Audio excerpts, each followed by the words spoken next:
여러분 안녕하십니까? 이어서 원주에서 전해드립니다. 횡성과 평창에 한파주의보가 내려진 가운데 평창 면원의 아침 최저 기온이 영하 17.7도까지 떨어지는 등 매서운 한파가 찾아왔습니다. 오늘 아침 기온은 어제보다 5도가량이 낮아져 원주가 영하 6.2도, 횡성이 영하 10.3도, 영월이 영하 8.6도, 평창 영하 12.4도를 각각 기록했습니다. 낮 기온은 영하 2도에서 영상 1도 사이에 머물렀고 바람까지 강하게 불어 체감 온도는 더 낮았습니다. 내일도 오늘과 비슷한 수준의 날씨를 보이겠고 모레는 아침 기온이 영하 15도 안팎, 낮 기온도 영하 8도 내외까지 떨어지는 매서운 한파가 예보됐습니다. 정의당 강원도당이 국민의힘 소속 강원도 국회의원들과 김진태 도지사가 법치주의를 무시하고 내란을 옹호한다고 비판했습니다. 특히 공수처의 정당한 영장 집행을 좌파 카르텔이라 매도하고 내란을 옹호한 이철규, 유상범 국회의원이 법치주의 파괴자로 전락했다고 주장했습니다. 이어 김진태 도지사의 경우 국민의힘 시도지사 협의회 공동성명을 통해 윤석열 대통령 수사 중단을 요구했다며 도지사직 사퇴를 촉구했습니다. 강원도가 지난 3일 제주항공 여객사 여객기 참사 피해 유가족들을 위해 성금 1억 원을 기부한 가운데 전국 광역단체들의 기부금 답지가 이어지고 있습니다.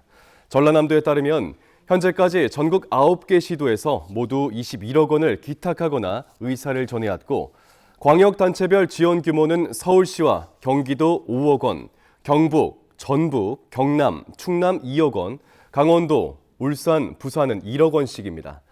강원도는 여객기 참사 유가족들의 아픔에 동참하기 위해 도청별관 4층에 마련된 합동 분향소를 내일까지 연장 운영합니다.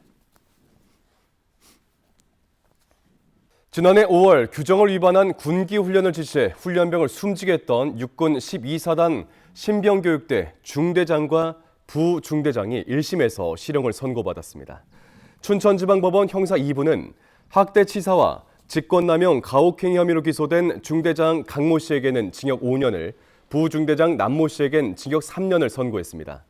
피고인들은 군기 훈련과 사망 간의 인과관계가 없다며 혐의를 부인해왔지만 재판부는 얼차려는 가혹행위이자 학대 고의가 인정되고 비정상적인 군기 훈련으로 군의 사기와 군에 대한 국민들의 신뢰가 떨어져 죄질이 무겁다고 지적했습니다.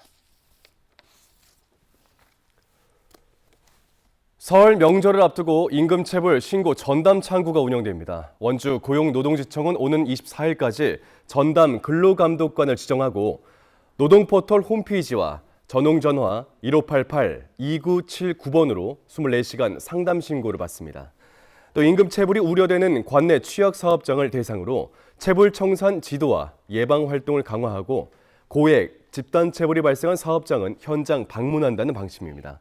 특히 지급 능력이 있음에도 체불하거나 재산을 은닉하는 악의적 체불 사업주에 대해선 강제 수사에 나서 엄정히 대응한다는 계획입니다.